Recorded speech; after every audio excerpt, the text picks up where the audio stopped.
Selamat pagi teman-teman, jumpa lagi bersama dengan Maximus Masankian Channel. Teman-teman sekalian, pagi hari ini saya akan memenuhi sejumlah permintaan rekan-rekan guru honor di Kabupaten Flores Timur yang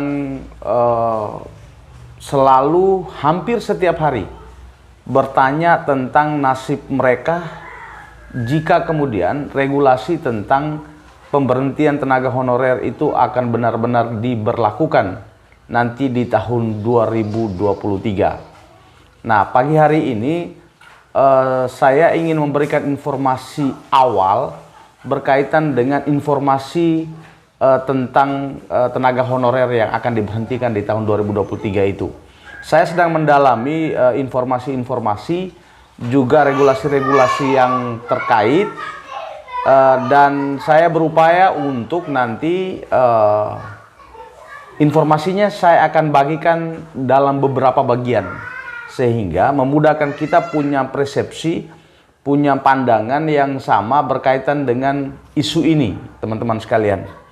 Yang pasti bahwa saat ini kita sedang menjalankan tugas negara. Kita sedang membuka jalan untuk generasi muda Indonesia yang sedang mengenyam pendidikan di sekolah, baik itu TK, SD, SMP maupun SMA, yang mana peran kita itu punya kontribusi yang sangat tinggi dalam pembangunan bangsa ini. Nah, teman-teman sekalian, saya ingin kita sama-sama secara sistematis punya pemahaman tentang informasi ini. Jadi mencuatnya informasi tentang honorer akan diberhentikan di lingkungan pemerintahan, baik di pusat hingga di daerah, itu bermula dari adanya surat edaran dari Menteri Pendayagunaan Aparatur Negara dan Reformasi Birokrasi Republik Indonesia. Saya sudah mengantongi surat itu. Surat ini dikeluarkan di tanggal 31 Mei 2022, teman-teman. Nah, untuk video kali ini saya ingin membacakan surat ini sehingga kita punya rujukan yang sama, kita bisa tahu bahwa informasi untuk adanya pemberhentian tenaga honorer di tahun 2023 itu ada regulasi sebelumnya yang sudah ada. Nah, apakah selama ini regulasi itu disosialisasikan baik kepada kita? Itu juga nanti kita akan refleksi. Berikutnya, apakah sudah dilakukan pemetaan juga jumlah guru-guru honor yang saat ini bertugas di sekolah-sekolah yang jumlahnya sangat banyak. Bahkan kalau statistik secara nasional berdasarkan data dari PGRI, itu guru honor lebih banyak jumlahnya ketimbang guru ASN. Dan jika ini misalnya keputusan benar-benar diambil karena kepatuhan pada undang-undang, maka akan terjadi kekosongan di situ, dan itu tentu mustahil itu terjadi. Namun juga kita tidak bisa mengabaikan regulasi. Kenapa? Karena negara kita ini adalah negara hukum yang segala halnya diatur dengan regulasi-regulasi. Apalagi ini undang-undang. Sehingga kita tetap terus mengikuti informasinya. Dan pagi ini saya ingin membacakan surat ini sambil mungkin ada keterangan-keterangan tambahan yang tidak keluar dari konteks ini juga saya bisa sampaikan sebagai rujukan awal. Nanti saya akan buatkan video berikutnya lagi, dan sampai pada juga nanti aspirasi akan kita sampaikan secara lembaga melalui PGRI, baik ke provinsi lalu ke pusat. Surat ini dengan nomor B/SM.02.03/2022 tanggal 31 Mei 2022. Hal status kepegawaian di lingkungan instansi pemerintah pusat dan pemerintah daerah.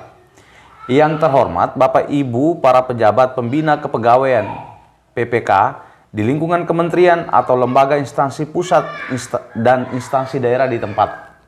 Jadi surat ini termasuk juga ditujukan di kabupaten kita, Kabupaten Flores Timur tentunya. Isi suratnya demikian teman-teman.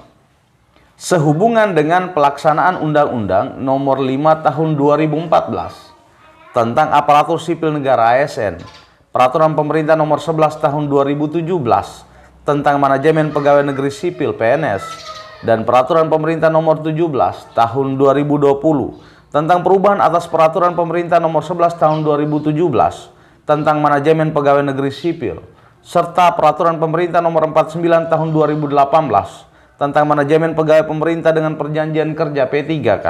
Bersama ini dengan hormat kami sampaikan hal-hal sebagai berikut. Teman-teman sekalian, menonton video ini teman-teman juga bisa langsung membuktikan informasinya yang dapat diakses dari yang pertama, Undang-Undang Nomor 5 Tahun 2014 itu tentang aparatur sipil negara ASN. Tentu di dalam regulasi ini mengatur tentang wacana yang sedang dibincangkan ini, yaitu soal tenaga honorer. Lalu yang berikut, Peraturan Pemerintah Nomor 11 Tahun 2017 tentang Manajemen Pegawai Negeri Sipil. Jadi setelah ada aturan tentang aparatur sipil negara ASN, diikuti juga dengan adanya Peraturan Menteri Nomor 11 Tahun 2017, yaitu tentang Manajemen Pegawai Negeri Sipil. Tentu di dalam ini juga akan mengatur berkaitan dengan isu yang sedang kita bahas ini, yaitu tenaga honorer yang akan diberhentikan di tahun 2023 itu. Dan Peraturan Pemerintah Nomor 17 Tahun 2020 tentang perubahan atas Peraturan Pemerintah Nomor 11 Tahun 2017 tentang Manajemen Pegawai Negeri Sipil. Jadi semua regulasi-regulasi ini tentu harus juga kita pahami, kita harus dalami, sehingga ada informasi, ada isu, ada wacana datang, kita sudah bisa punya bangunan logika dan bayangan berkaitan dengan seperti apa akan terjadi jika regulasi semua ini kemudian diterapkan. Serta Peraturan Pemerintah Nomor 49 Tahun 2018 tentang Manajemen Pegawai Pemerintah dan Perjanjian Kerja P3K, yang kemarin teman-teman juga sudah ikuti tahapan seleksinya, dan untuk angkatan 1 dan 2 sudah dinyatakan lolos dan siap bertugas, kemarin sudah mendapatkan SK itu. Baik, kita lanjutkan ke isi surat berikutnya. Bersama ini dengan hormat kami sampaikan hal-hal sebagai berikut. Ini poin-poin yang disampaikan sebagai bagian dari perhatian bersama itu. 1. Komitmen pemerintah untuk menyelesaikan dan penanganan tenaga honorer yang telah bekerja di lingkungan instansi pemerintah telah dilaksanakan berdasarkan Peraturan Pemerintah Nomor 48 Tahun 2005. Sebagaimana telah diubah dengan Peraturan Pemerintah Nomor 43 Tahun 2007 tentang perubahan atas Peraturan Pemerintah Nomor 48 Tahun 2005 tentang pengangkatan tenaga honorer menjadi pegawai negeri sipil, serta terakhir diubah dalam Peraturan Pemerintah Nomor 56 Tahun 2012 tentang perubahan kedua atas Peraturan Pemerintah Nomor 48 Tahun 2005 tentang pengangkatan tenaga honorer menjadi pegawai negeri sipil. Poin yang kedua, selanjutnya seiring dengan pelaksanaan reformasi birokrasi, khususnya penataan SDM aparatur, dan untuk mewujudkan aparatur sipil negara sebagai bagian dari reformasi birokrasi tersebut, telah melahirkan Undang-Undang Nomor 5 Tahun 2014 tentang ASN yang menetapkan bahwa aparatur sipil negara sebagai profesi yang memiliki kewajiban mengelola dan mengembangkan dirinya dan wajib mempertanggungjawabkan kinerjanya dan menerapkan prinsip merit dan pelaksanaan manajemen aparatur sipil negara. 3. Oleh sebab itu, dalam Undang-Undang Nomor 5 Tahun 2014 tentang ASN, dalam rangka penataan SDM aparatur telah mengatur ASN yang menyebutkan: A. Pasal 6 berbunyi, pegawai ASN terdiri atas A. PNS dan B. P3K. B. Pasal 8 berbunyi, pegawai ASN berkedudukan sebagai unsur aparatur negara. 4. Sedangkan Peraturan Pemerintah Nomor 49 Tahun 2018 tentang Manajemen Pegawai Pemerintah dengan Perjanjian Kerja menyebutkan: A. Pegawai pemerintah dengan perjanjian kerja yang selanjutnya disingkat P3K adalah warga negara Indonesia yang memenuhi syarat tertentu yang diangkat berdasarkan perjanjian kerja untuk jangka waktu tertentu dalam rangka melaksanakan tugas pemerintahan. B. Pasal 2 ayat 1 berbunyi, jabatan ASN yang dapat diisi oleh P3K meliputi A. Jabatan fungsional dan B. Jabatan pimpinan tinggi (JPT). Adapun JPT yang dapat diisi dari P3K sebagaimana tersebut dalam pasal 5 adalah JPT utama tertentu dan JPT media tertentu. D. Sedangkan untuk jabatan fungsional yang diisi oleh P3K sebagaimana diatur dalam Peraturan Presiden Nomor 38 Tahun 2020 tentang jenis jabatan yang dapat diisi oleh P3K dan Keputusan Menteri Pan-RB Nomor 76 Tahun 2022 tentang perubahan atas Keputusan Menteri Pan-RB Nomor 1197 Tahun 2021 tentang jabatan fungsional yang dapat diisi oleh pegawai pemerintah dengan perjanjian kerja. E. Pasal 96 ayat 1 berbunyi, PPK dilarang mengangkat pegawai non-PNS dan atau non-P3K untuk mengisi jabatan ASN. Ayat 2 berbunyi, larangan sebagaimana dimaksud pada ayat 1 berlaku juga bagi pejabat lain di lingkungan instansi pemerintah yang melakukan pengangkatan pegawai non-PNS dan atau non-P3K. Dan ayat 3 berbunyi, PPK dan jabatan lain yang mengangkat pegawai non-PNS dan atau non-P3K untuk mengisi jabatan ASN dikenakan sanksi sesuai ketentuan peraturan perundang-undangan.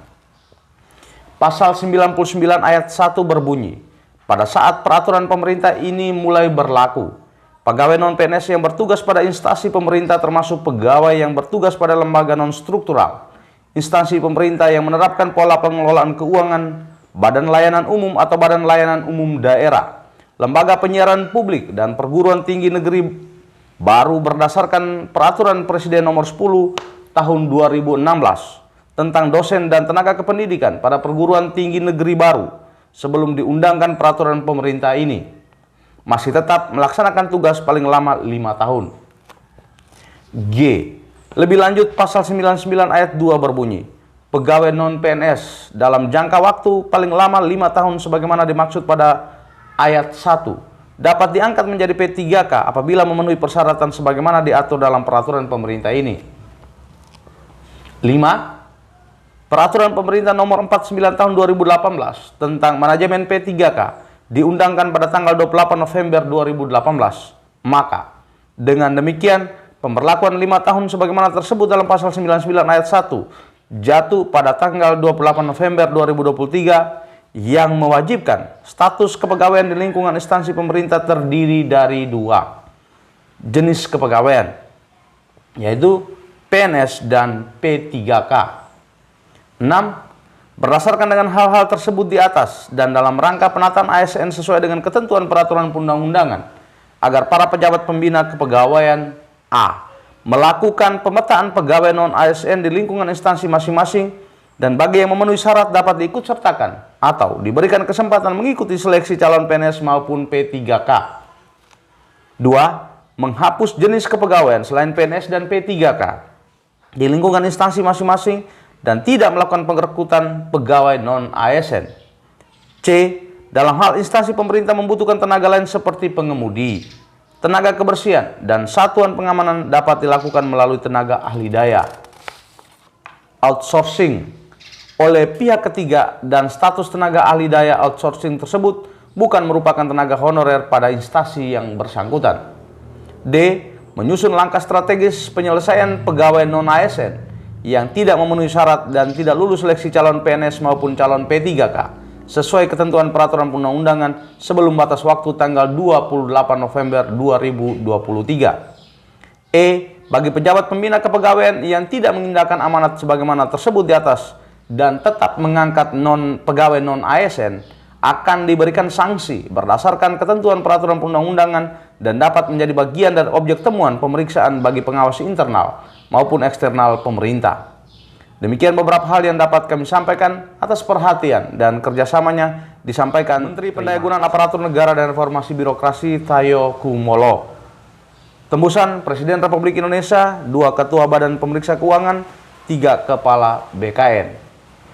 Demikian teman-teman informasi yang dapat saya sampaikan pagi ini berkaitan dengan rujukan awal kita, informasi dan wacana pemberhentian tenaga honorer, pelarangan perekrutan tenaga honorer, dan pengakuan untuk pegawai hanya ada 2 kategori, yaitu ASN dan P3K.